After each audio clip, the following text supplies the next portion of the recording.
Assalamualaikum warahmatullahi wabarakatuh. Selamat datang di program Tanya Jawab Fikih. Tanya Jawab Fikih, menjawab persoalan fikih sehari-hari. Bismillahirrahmanirrahim. Assalamualaikum warahmatullahi wabarakatuh. Pemirsa MTA yang dirahmati Allah, bagaimana kabar Anda? Semoga Allah Ta'ala senantiasa melimpahkan karunia, kesehatan, dan nikmat yang banyak kepada pemirsa. Amin Allahumma amin. Selamat datang kembali di program Tanya Jawab Fikih, menjawab pertanyaan fikih sehari-hari. Bersama saya Arif Abdul Hai, selama 25 menit ke depan kita akan membahas pertanyaan-pertanyaan fikih yang telah pemirsa ajukan. Dan tentunya kita tidak sendiri, kita telah ditemani oleh Bapak Maulana Saifullah Mubarak Ahmad Syahid, dosen Jamiah Ahmadiyah Internasional Indonesia, pelajaran fikih. Kita akan sapa beliau dan kita akan mulai pembahasan kita berkenaan dengan pertanyaan-pertanyaan yang telah pemirsa kirimkan. Assalamualaikum Bapak. Waalaikumsalam. Bagaimana kabarnya Pak? Alhamdulillah.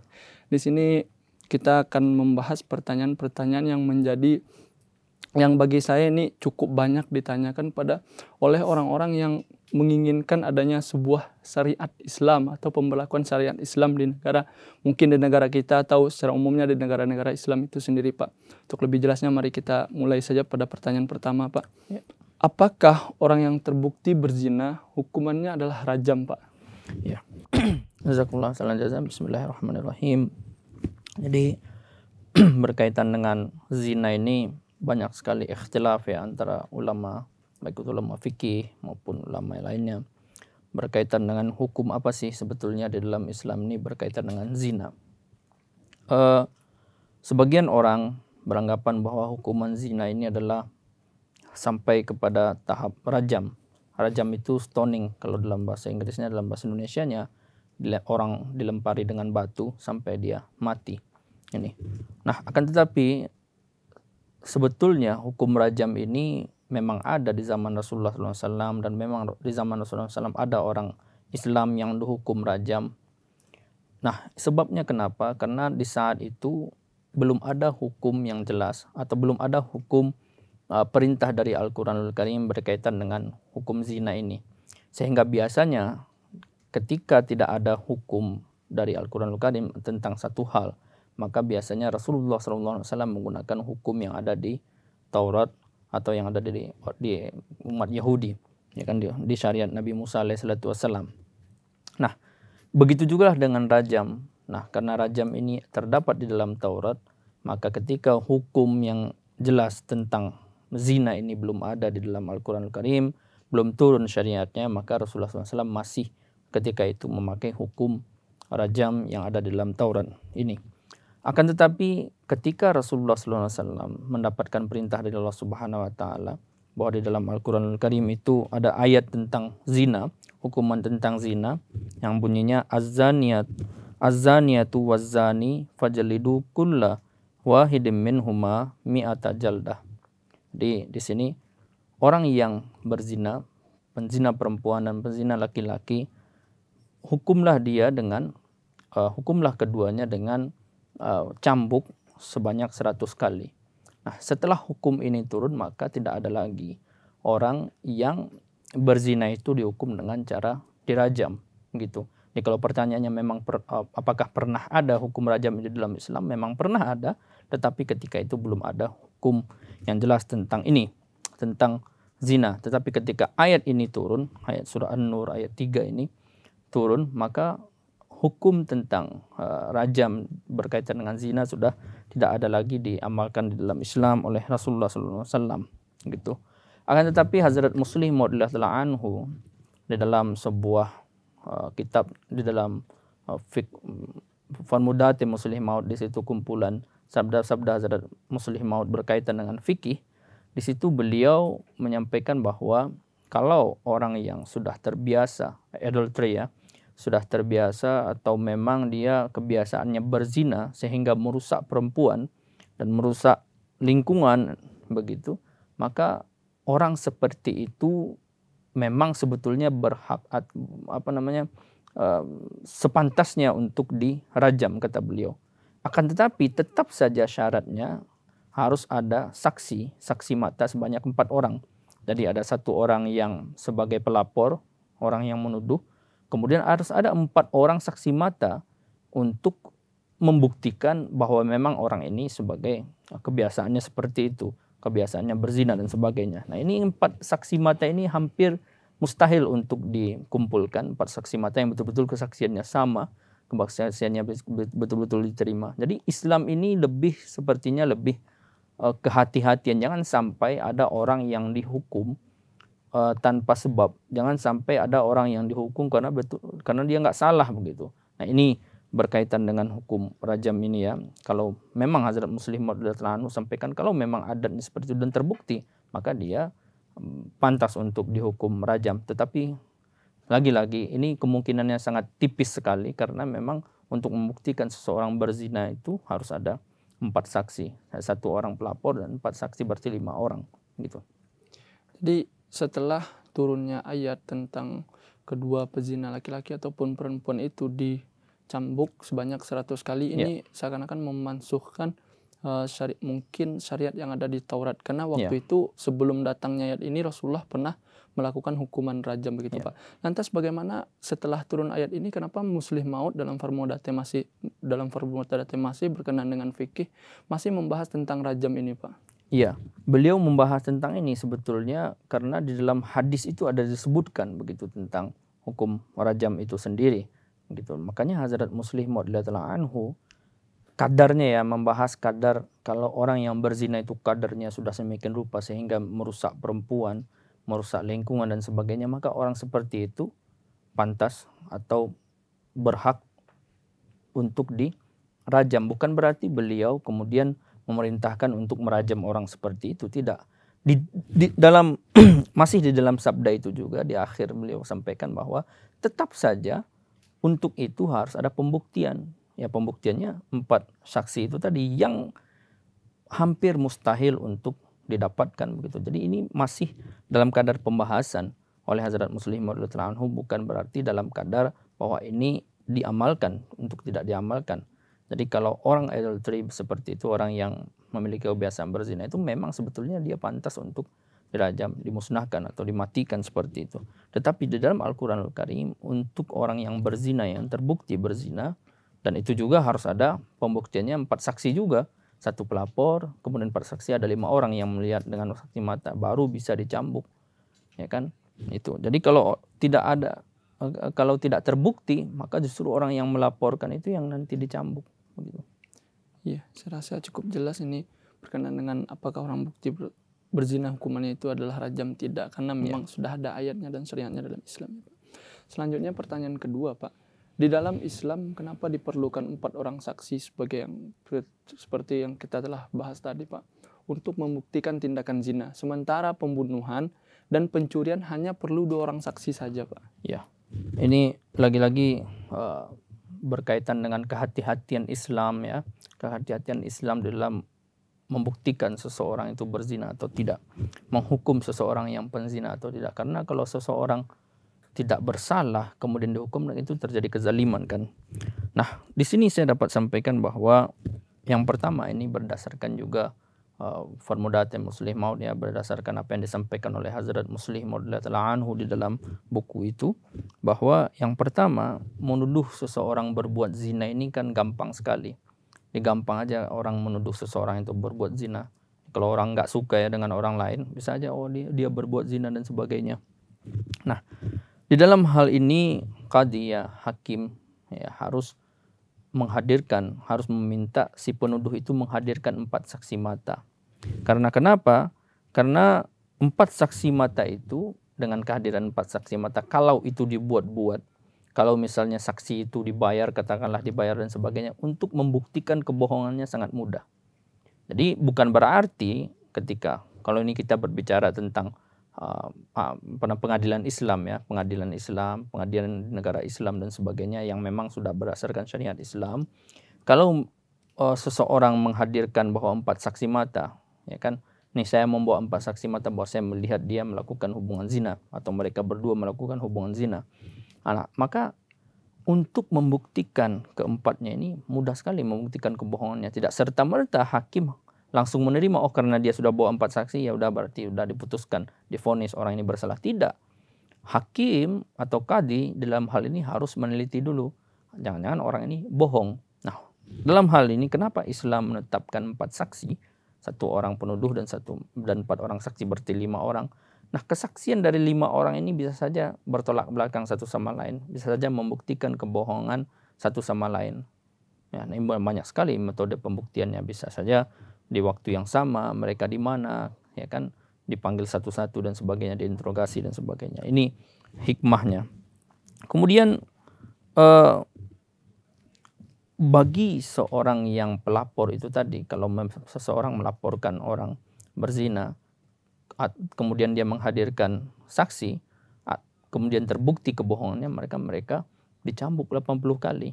Gitu. Jadi tidak sembarangan di dalam Islam itu juga, ketika seseorang melaporkan laporan palsu, kejadian palsu, dia justru yang akan dihukum. Atau dia hanya bisa menghadirkan 3 orang saksi atau 2 orang saksi, atau sama sekali tidak ada saksi, maka dia yang akan dicambuk 80 kali gitu. Nah, menarik di sini saya sampaikan sekilas juga bahwa Hazrat Muslim radhiyallahu anhu di dalam membahas kata-kata ayat tadi, ayat az-zani atau waz-zani. Di situ ada alif lam. Jadi ini khusus az-zani, az-zaniatu waz-zani. Jadi perempuan-perempuan yang berzina khusus di sini, atau laki-laki yang berzina khusus di sini, bukan tidak memakai kata zani, zaniatu wazani, tidak.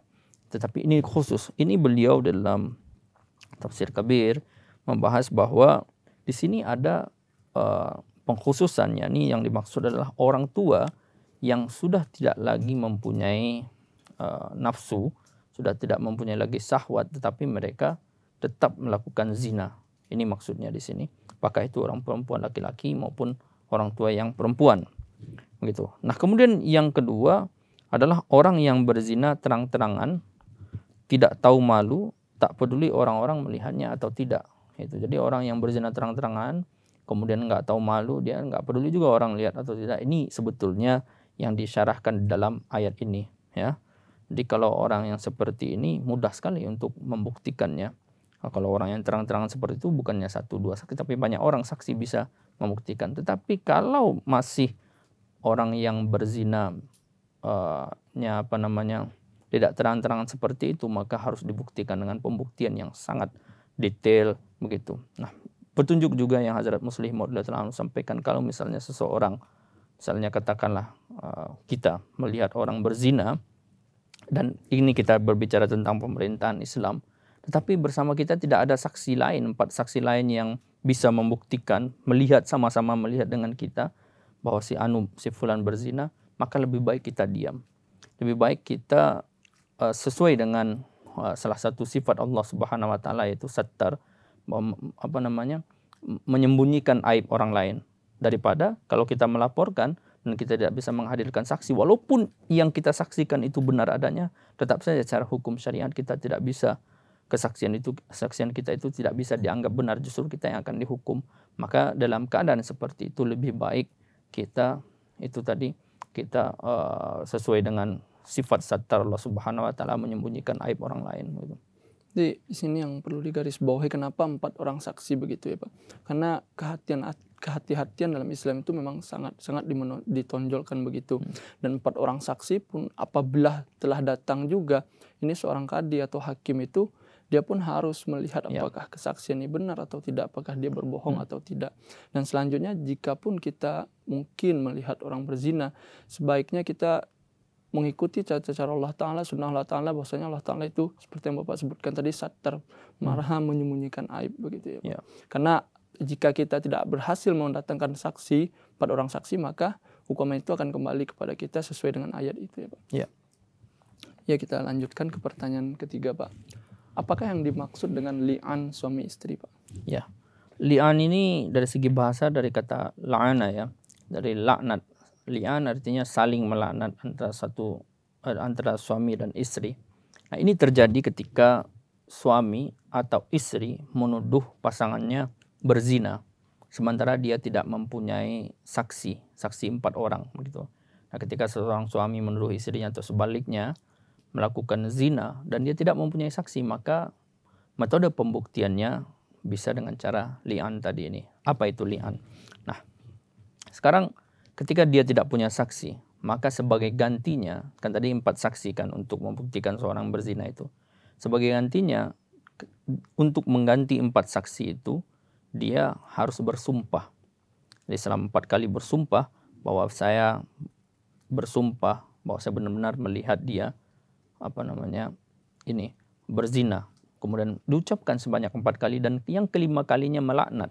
Lian melaknat, dan saya melaknat diri saya, meminta Allah Subhanahu wa taala melaknat saya kalau misalnya kesaksian saya ini salah atau bohong begitu. Dan sebaliknya, kalau kesaksian saya benar, maka yang dilaknat adalah istri saya. Nah, setelah suami mengucapkan seperti itu, kalau yang menuduh adalah suami ya, nah maka istri akan bersumpah juga. Saya bersumpah sebanyak 4 kali bahwa saya tidak melakukan seperti itu. Apa yang dituduhkan oleh suami saya ini bohong. Nah, kemudian untuk yang kelima kalinya, istri kemudian melaknat juga. Kalau suami saya bohong, maka Allah Subhanahu wa taala yang akan melaknat dia. Tetapi kalau dia benar dan saya melakukan itu, maka saya yang akan dilaknat. Ini li'an. Nah, setelah itu hakim atau qadhi atau hubungan pernikahannya difasakh, ya.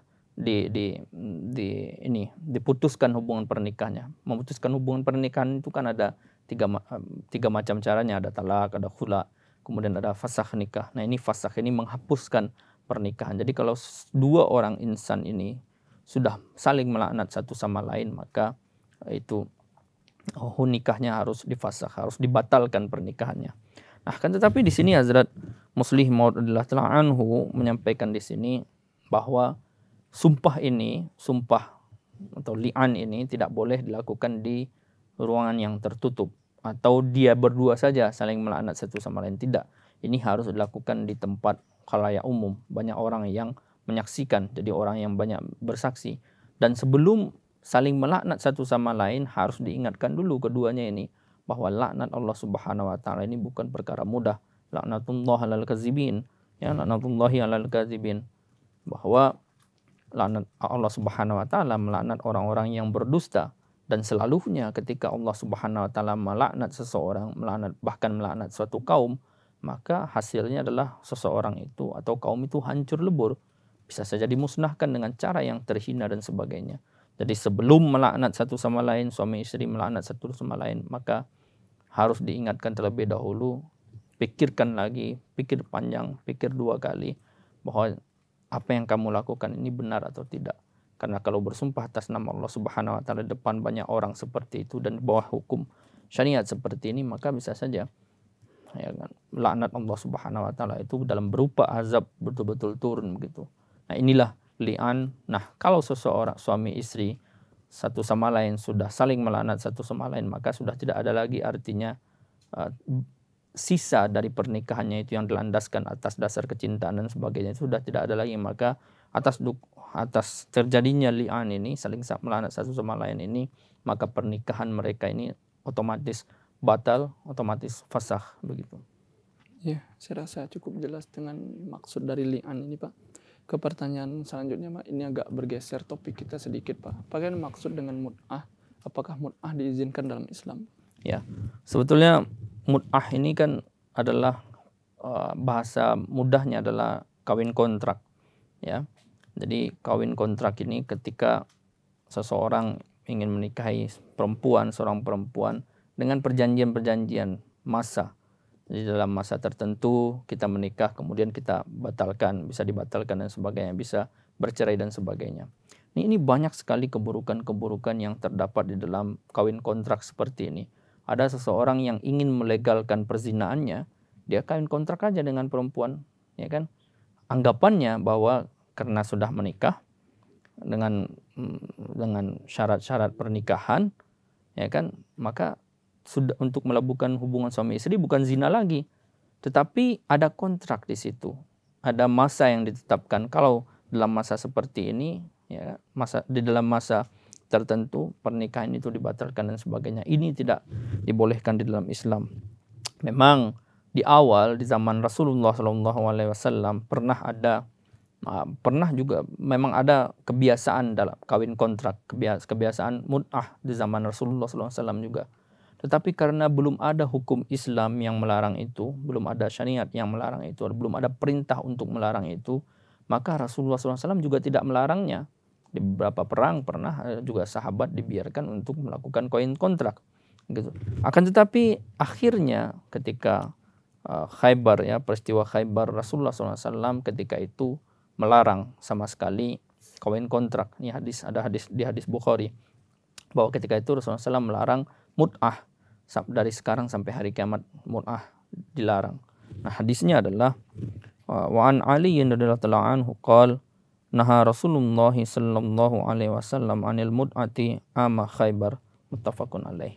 Ini hadis Bukhari nomor 515, Muslim nomor 1407, 5115 hadis Bukharinya, dan Muslim halaman 1407.